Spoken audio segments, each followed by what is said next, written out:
God is good. All the time. All the time. God is good. Purihin natin ang Panginoon. Malapit na ang eleksyon ng barangay at napansin ninyo na maingay sa ating mga kalsada. Hindi po ba? Kahit kilala nyo na yung iboboto ninyo, patuloy pa rin ididikdik sa inyo sa pamagitan ng musika at mga pananalita na nakarecord kung sino ang inyong iboboto. Merong isang taong simbahan, nasa dilema siya. Pareho niyang kilala ang magiging kapitan ng punturin. Maaaring si Zuniga uli, si Benny Zuniga, o kaya naman ay si Angel Mariano. Diba? Dalawa yung kapitan, magiging kapitan, maglalaban. Parehong mahal niya yung dalawa. May problema siya doon. Parehong nakagawa ng mabuti. Parehong mabuti. Parehong palasimba. Naku po, nasa dilema siya. Tinanong ko siya, sino iboboto mo? Sabi niya, alam ko na, Father, Zuniga Mariano. Oh, ligtas siya. Di ba? Ligtas siya, dalawa, Zuniga Mariano. Para hindi lang malaman kung kanino siya identified. Di ba? Itong ating Panginoon, nasa dilema din siya eh. Nung tinanong siya, dapat bang magbuwis kay Caesar? Nako kung magbubuwis kay Caesar, merong magagalit sa kanya, ang mga Pariseo. Ito yung mga leftists nung panahon na iyon, laban sa gobyerno ng Roma na sumakop sa kanila. Kay Tiberius Caesar, yung hari ng Roma, dapat bang magbuwis kay Tiberius Caesar? Pero nagbubuwis din itong mga Pariseo. Kaya hindi sila leftists. Ang tawag dito, hipokrito. Naintindihan niyo po ba? Galit na galit sila kay Tiberius Caesar dahil mananakop ng bansa at dayuhan. Pero nagbubuwis sila para hindi sila matanggal sa tungkulin. Biro mo yun? Mga hipokrito. Hindi po ba? Parang sinasabing, mukhang tayo din yata itong mga ito. Hindi po ba? Maraming Pilipino ang ganito. Di ba? Parang kunwari, ikaw ay doon, pero talaga laban ka naman. And then, ito namang mga Herodians, nandun din. Magkalaban itong dalawa. Ito naman ay rightists. Ibig sabihin ng rightists, talagang gustong-gusto nila si Tiberius Caesar at talagang sinusuportahan nila, partido nila ito. Kaya yung hari nilang si Herodes, tingnan ninyo ang hari ng imperyo ng Roma, sinakop ang Israel, may hari din ng Israel na si Herodes. Ito ding Herodes, sip-sip sa Romano. Kaya meron din siyang tagasunod. Ayan. Mga leftists, rightists. Mga rightists. Yung karakteristik ng rightists, ibig sabihin yan, basta gusto kita, basta nakikinabang ako sa iyo, susuportahan kita hanggang kamatayan. Ibibigay ko sa iyo ang aking oo. Mga ganun, no? Meron mga taong ganun. Yung worth niya, ibig sabihin ng worth, yung kahalagahan niya ay inilalagay sa mga tao. Mahalaga yung taong yun at yung aking kahalagahan ibibigay ko naman sa kanya. Mahalaga siya kasi nakikinabang ako sa kanya. So, mahalaga siya sa akin. Kaya may yung tinatawag na sip-sip. Diba? Ano ba yung sip-sip?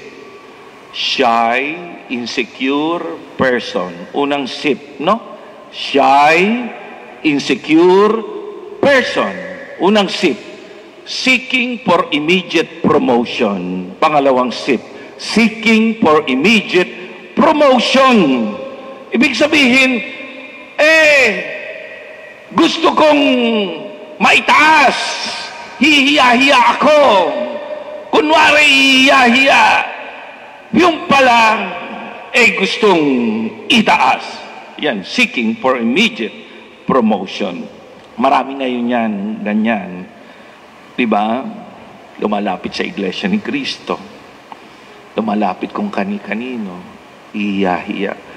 Yung pala gusto lang siyang matulungan at maitaas. So, tingnan ninyo yung mga ugali ng tao dito. Kaya, ano ba itong problema talaga doon? Yun, ang ugali, mga ganon. Inilalagay ang kanilang sarili, ang kanilang kahalagahan sa ibang mga tao. Isinasalalay nila sa usapin ng pera, sa usapin ng pagsikat, usapin ng kapangyarihan. And then, kung titignan mo, mga minamahal na kapatid, talagang nasa dilema ang ating Panginoong Jesucristo dito. Kaya kung sasabihin niya, huwag magbuwis kay Caesar, matutuwa ang mga Pariseo, pero magagalit ang mga Herodians. Magkakaroon ng malaking gulo at pwede siyang hulihin. Kung sasabihin niya namang dapat magbuwis, magagalit ang Herodians at matutuwa. Huwag magbuwis, no? Matutuwa ang mga Pariseo. Kaya talagang nasa nasa dilema itong ating Panginoon. Pero ano yung kanyang sinabi? Ibigay kay Caesar ang dapat na kay Caesar. Kanino ba itong mukha ang nasa perang ito? Kay Caesar po. Kung gayon, ibigay kay Caesar ang para kay Caesar at ibigay sa Diyos ang dapat na sa Diyos. Yun ang gustong sabihin ng ating Panginoon. Kanino bang kamukha mo? Sino bang kalarawan mo? Ang kalarawan mo ay Diyos. Diba? Dapat ang lahat ng iyong pagsuporta sa kalarawan mo, sa Diyos. Ikaw ay mabuti. Ikaw ay kamukha ng Diyos. Ang pag-asa mo ay Diyos. Di ba? Dapat ang mahalin mo ay Diyos. Ang dapat mong paglingkuran ay ang Panginoon. Hindi yung kapwa mo tao lamang ang iyong sinasandigan.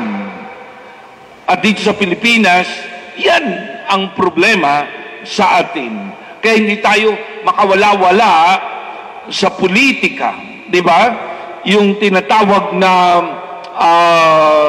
partido. Di ba? Kung sino yung nando doon, kung sino yung nakatayo doon, doon ako. Doon ka naglagay ng iyong sarili. Ang sabi ng Panginoon, ibigay mo ang para sa Diyos. Kamukha ka ng Diyos. Kalarawan ka ng Diyos. Ikaw ay sa Diyos. Galing ka sa Diyos. Mapupunta ka sa Panginoon dapat. Pero ang ginawa mo ay paglapastangan sa Panginoon, itinatwa mo siya, di ba? Pinili mo ang paglingkuran, ang tao. Bakit ba tayo pumipili ng mga leader? Bakit ba tayo pumipili ng mga taong ilalagay dyan sa barangay? Ang mga dahilan talaga ng pagpili natin sa barangay, mga minamahal na kapatid, kasi mahalaga din sa atin ang barangay. Ano ba talagang trabaho ng nasa barangay? Ang trabaho ng nasa barangay, gumawa ng mga batas. Yan ang unang trabaho nila. Gumawa ng policy, halimbawa sa kabubuti ng komunidad. Ano yung kabubuti ng komunidad? Yung aso, dapat itali, di ba? May mga fine, huwag umihi dyan, huwag magtapo ng basura. So, huwag nang lumabas ng hating gabi ang mga bata, mga kabataan. Sila'y nagpapatupad niyan. Hindi po ba? Yan ang sa barangay. Sila ang nagseserbisyo at ibinababa nila ang tulong ng gobyerno. Kung meron mang tulong ang gobyerno, minsan ang problema, akala natin ang barangay ay DSWD. Hindi po ba? Yan ang saklap. Kakaawa tuloy ang ating mga kapitan, ang ating mga kagawad. Kumikita lang minsan yan ng 16,000. Sa amin nga, 7,000 lang ang kagawad. And then, nasa 10,000 lang ang kapitan. Meron pang lalapit para sa kuryente, pambayad ng tubig, pambili ng gamot, para sa makakain nila, kakainin nila, para sa pamasahe, at iba pang tulong. Sasabihin nila, binoto pa naman kita. Pagkatapos di mo ako tutulungan. Hindi ganyan. Dapat tignan mo ng tama ang mga taong ito. Sino ba sila? Hindi dahil sa inelect mo siya, responsable na siya sa lahat sa iyong buhay. Responsable lamang siya sa pagpapatupad ng batas. Responsable lamang siya sa paggawa ng mga batas. Responsable lamang siya sa serbisyo na dapat ibigay sa iyo sapagkat ikaw ay karapat dapat bigyan ng serbisyo. Kung mayaman ka naman, bibigyan ka ba ng serbisyo ng barangay? Diba? Kung nakakotse ka, hiram ka pa ba ng ambulansya? Din ganon. Kung mayaman ka, bibigyan ka pa ba ng ayuda ng barangay? Ibigay mo na yan sa mga dukha. Bakit ko ito sinasabi ngayon? Sinasabi ko ito ngayon kasi mga minamahal na kapatid, kasi atin ding pananagutan ang tulungan ang barangay. Samahan ang gobyerno, tulungan ang gobyerno, at ang pinakamaliit na gobyerno sa atin ay ang barangay na nasa atin ngayon. So, responsibilidad natin sila. Ibigay natin ang dapat na sa kanila. Diba? Pagtulong sa kanila, paggalang sa kanila. Diba? Ngayon sa FB, ang dami mong makikita. Ewan ko kung mga Katoliko yun, pinupulaan yung mga kumakandidato. Diba? Pinupulaan ang kumakandidatong kapitan. Di ba? Kahit hindi totoo, pinupulaan. Masamang pag-uugali ito ng mga makadiyos, ng mga sumusunod sa Diyos. Nagmamagandang loob itong mga taong ito para sa kabutihan ng barangay. Kung meron man silang pagmamalabis at pagkukulang, yun siguro ang dapat sabihin ng diretsahan sa kanila. Pero yung pulaan, pagtawanan, at pagkatapos, sumbatan sila, sapagkat binigyan mo sila ng isang boto, masama po yan. Pagbabayaran po natin yan. Ang sabi ni Jesus sa Biblia, igalang ninyo ang mga hari. Igalang ninyo ang mga namamahala.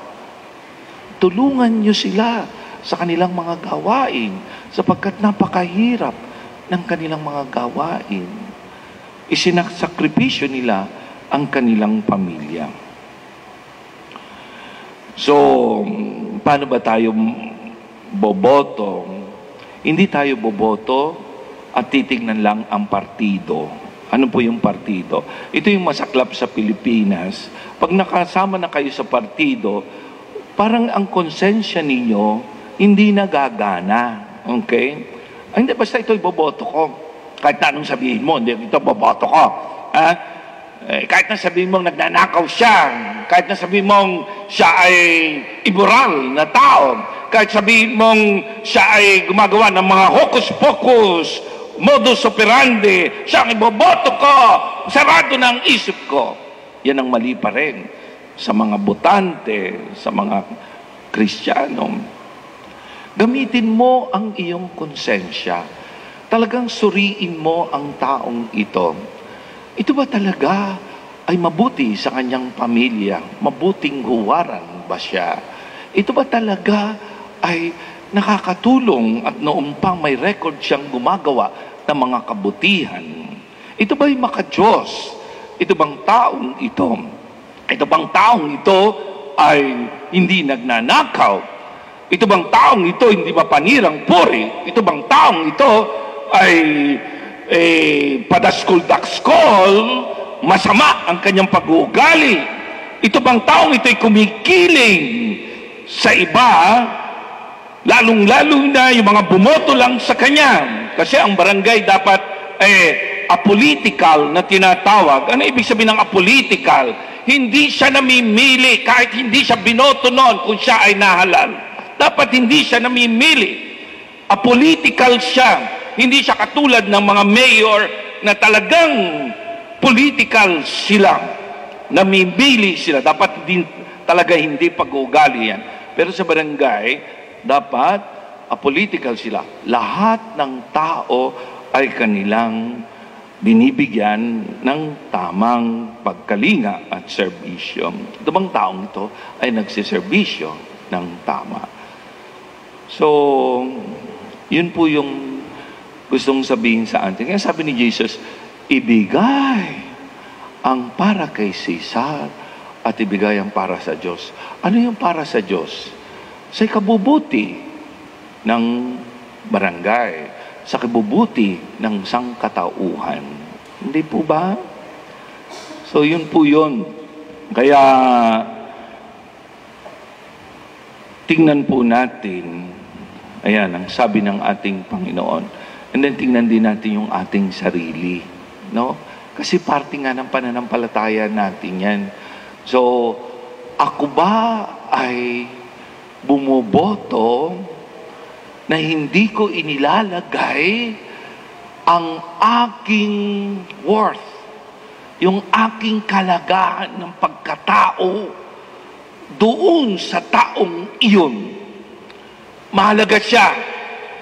Pero yung kahalagahan ko ba ay nasa kanya? Katulad halimbawa sa ibang barangay, hindi po ba? Pagkaaway ng kandidato, kaaway niya din yung mga tao. Pagkaaway ng nasa barangay, ng kapitan, kaaway niya rin yung mga tao. Yung worth niya ay, yung kalagahan niya, yung kagandahan niya, ay nakasalalay dun sa taong kanyang hinahangaan, kanyang sinisipsipan. Di ba? Yun po yung mali sa atin. So, sabi ni Jesus, ibigay mo ang para sa Diyos. Hindi porkit ikaw ay nagsisimba, wala ka ng pakialam sa iyong pamayan ng Kristiyano. Hindi po. Dito matetes ngayon, lalo na sa eleksyon, kung ikaw ay mabuting tao, kung ikaw ay kalarawan ng Diyos, Dahil yung konsensya mo ang pairalin mo. Hindi tayo katulad ng ibang reliyon na dinidiktahan ng kanilang ministro. No? At hindi na gumagana ang kanilang konsensya. Pag hindi na gumana ang konsensya, kasi ito yung pinakamahalagang parte ng iyong pagkatao, ang isip mo at ang emosyon ay nandito sa iyong konsensya. At sinasabing boses ito ng Diyos, pag yan ay pinangunahan pa at diniktahan ng ibang tao, wala ka ng kwentang tao. Hindi ka na tao. Kaya yung mga tao na sasabihin nila na basta dito ako kasi sinabi yun ng aming ministro, basta dito ako kasi kamag-anak ko yan, basta dito ako kasi kapartido ko yan, basta dito ako. Yan ang pinaka-engot na tao. Hindi niya pinagana ang kanyang konsensya. Ang konsensya ay tanging lugar kung saan nangungusap ang Diyos at nagsasabi sa iyo, ito ang tama, ito ang mali.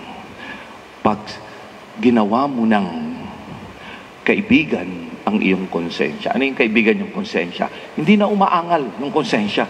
No? Kaibigan mo na. Huwag ka na dyan sasabat konsensya. Huwag mo na akong konsensyahin.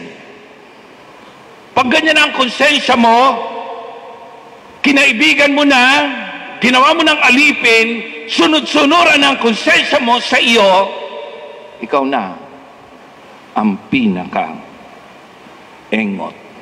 na taong nabuhay sa daigdig. Kasi ang konsensya ay lugar na kung saan nangungusap, nagsasalita ang Diyos. Di ba? Boses ng Diyos ang naroon.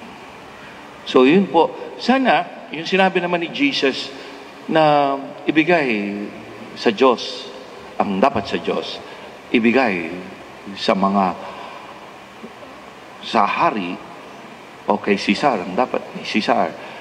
Gusto rin dito sabihin ng Panginoon sa atin na walang problema sana sa gobyerno. Ang simbahan, makikialam sa gobyerno kapag mali. May mali. Ano yung mali? Sobrang nakawan. Talagang magsasalita. Yung sobrang pagpatay, EGK, talagang magsasalita. Diba? Kapag gumawa ng batas na immoral, katulad ng divorcio, diba? Katulad ng abortion, magsasalita ang simbahan. Katulad sa ibang bansa, may abortion na. Pero nagsasalita ang simbahan at hinuhuli ang mga tao na nagsasalita laban sa gobyerno, pero ang simbahan ay nagsasalita pa rin at tumututol siya. Kasi nga, ibigay sa Diyos ang dapat sa Diyos at ibigay kay Caesar ang dapat kay Caesar. Naintindihan po ba yun? At ano ang dapat na mauna sa lahat? Ang dapat ay ang para sa Diyos. Hindi porkit ginawa ng gobyerno ang batas o ang isang polisiya, katulad halimbawa, si Sarah, no, sinabi niya, wag nang ituro ang Diyos, wag nang binabanggit ang Diyos sa pagtuturo. Alisin na yung mga krus, alisin na yung mga imahen. Hindi nagsasalita ang simbahan. Gumagawa siya ng kanyang mga sulat na ito ay constitutional. Dapat ituro. Hindi ka basta-basta susunod sa gobyerno kung mali. Sabi mo, binatas na yung divorcio lethal injection na Kahit ka pa magalit dyan, kahit magalit pa ang gobyerno, ang simbahan ay magsasalita. Ang simbahan ay magtatanggol kasi parte ng kanyang pananampalataya at ang konsensya niya ay nagsasalita na laban sa Diyos ang mga gawa ng ilang mga mambabatas sa gobyerno. So, Ganun din po tayo sana. Ang prioridad natin, sana naman walang conflict, ano? Maganda-ganda nga pa nga sa ating gobyerno ngayon. Pero sa ibang bansa, pinatigil na po ang ibang reliyon, at kung ano-ano ng mga batas ang kanilang ginawa na laban sa batas ng Diyos. May gigi pa rin ang konsensya ng nasa Kongreso at nasa Senado ay nandoon pa rin. At yun ay impluensya ng simbahan. Pinalakis sila ng bansang ito sa pananampalatayang Katoliko. Ganun din sana po tayo. Ang konsensya natin ay konsensyang Kristiyanong Katoliko. Yun po. Kaya nga lang ang problema natin yung mga makabago, sobrang pornografiya, di ba? Sobrang immoral, and then makikita mo yung kay Tulfo, laging pinag-uusapan yung paghihiwalay, kabit dito, kabit doon, gina-justify nila. Kung ganito ang ating ambience, kung ganito palagi ang ating naririnig, minsan nasasabi natin, ang mali ay tama. At ang tama ay mali. Yun po yung problema natin. Pag niluto na ng niluto ang ating isipan, akala natin ang mga mali ay tama. So, pagdasal po natin na manatili tayo sa mga batas ng Panginoon. Ang nananatili sa batas ng Diyos ay payapa. Ang nananatili sa batas ng Diyos ay tinitiyak ng Diyos ang kanyang kaligtasan sa kanyang buhay. So, tanong ko lang, paano mo kaya isasabuhay ang salita ni Jesus? Ibigay ang para sa Diyos. Unahin ang para sa Diyos. Yakapin ang kinin ang sa Diyos. Sa ngalan ng Ama, ng Anak at ng Espiritu Santo. Amen. Amen. Ngayon naman, sa katahimikan ng ating puso, ang ating mga panalangin, ang ating hilingin sa Diyos, habang inaawit natin ang alam kong may magagawa ang Diyos.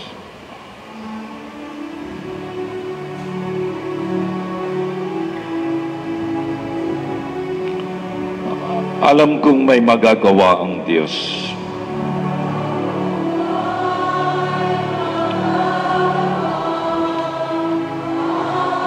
Alam kong may magagawa ang Diyos.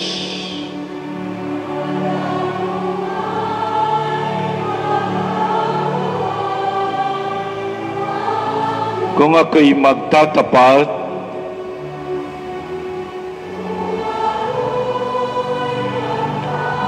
sa Kanya'y maglilingkod,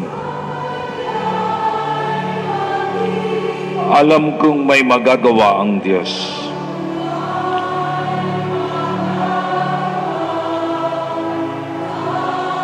Taas natin ang ating mga kamay. Alam kong diringgin ng Diyos ang samo ko.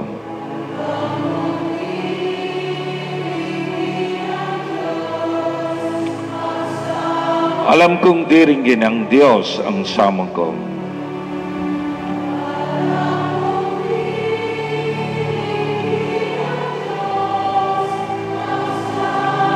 Kung ako'y magtatapat sa Kanya'y maglilingkod,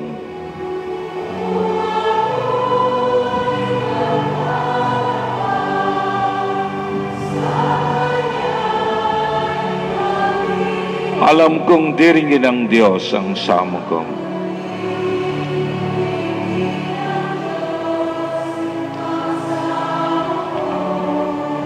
Iham natin ang awitin. Panginoon, ang pinakamagandang magagawa mo sa amin ay yung maging kawangis mo kami, maging kalarawan, mapagmalasakit sa aming kapwa, sa aming pamayanan, sa aming bayan, lalong-lalo na sa aming pamilya. Huwag mo po kaming itulad sa mga taong mapanira, mapangwasak, sa mga taong mapanumbat, sa mga taong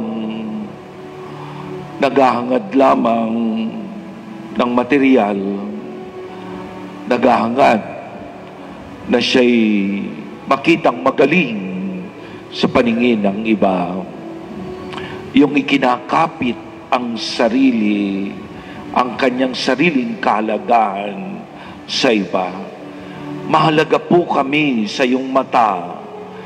Kami kawangis mo, Panginoon. Yun yung isang maganda na ito'y dapat na ma-realize namin. Hindi na namin kailangang ikapit pa ang aming sarili sa iba upang makita ang kagandahan at kabutihan namin. Panginoon, salamat po sa turong ito ng iyong simbahan. Panginoon, ipinagdarasal namin ang eleksyon na mangyayari. Pinagdarasal namin ang lugar na ito na kung saan kami tumatanda, na kung saan kami nakikinabang. Ang lugar na ito na halos ang mahabang parte ng aming buhay ay nasa lugar na ito. Gawin mong payapa ang lugar na ito. Gawin mong lugar ng pagkakapatiran, lugar ng pagtutulungan at pagkakaisa. Pinagdarasal namin ng mga suliranin at problema, una sa lahat sa aming pamilya, sa pamayanan at sa simbahan. Nawa, Panginoon, ay mawala ng tuluyan ang mga suliranin namin sa pamagitan ng aming pagtutulungan. Panginoon naming Diyos, gamitin mo kaming maging instrumento para sa kabutihan ng aming lugar. Pinagdarasal namin ang mga kumakandidato, Panginoon. Liwanagan mo palagi sila, tulungan mo sila, bigyan mo ng mga biyayang kinakailangan nila upang pamunuan ang aming lugar na kung saan ang mga tao ay iba't iba. Ang iba't ibang mga taong ito ay nakalilikha ng mga problema. Kaya tulungan mo ang aming mga leaders, Panginoon, lalong-lalo na ang mga tatakbo at mananalo sa eleksyon. At Panginoon, pinagdarasal namin ang aming pamilya. Ikaw na ang bahala sa amin ng aming kalusugan. Nandito kami ngayong araw na ito upang ingi pa rin ng tulong ang aming mga problema. Alam mo ang lahat ng mga problema. Alam mo, Panginoon, sa aming pamilya. Alam mo, bawat pamilya ay may iba't ibang pinagdaraanan. Yung mga malulubha, Panginoon, ang problema at malulubha ang karamdaman. Hawakan mo sila ngayon. Patatagin mo sila. Tulungan mo sila. Kung maaari, pagaanin mo, Panginoon, ang mga suliranin ng pamilya. Lalong-lalo na yung mga nariritong mabibigat ang kanilang puso. May mga malalaking alalahanin. May mga karamdaman. Hawakan mo sila, Panginoon. Salamat po. Alleluia, alleluia.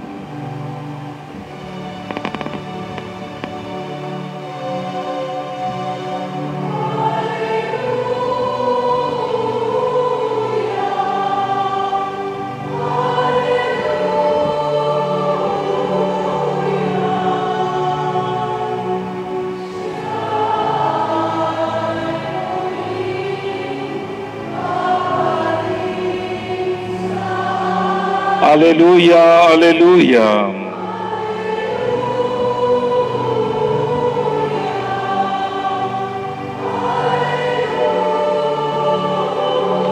Upang tayo ay kunin.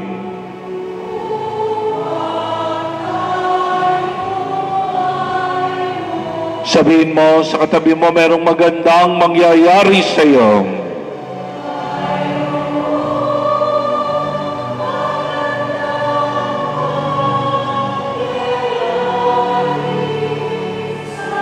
Kung lalapit ka kay Jesus,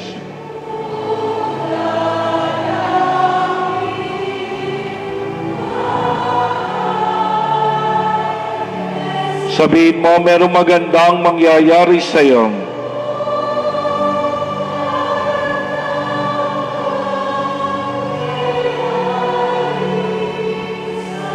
Kung lalapit ka kay Jesus,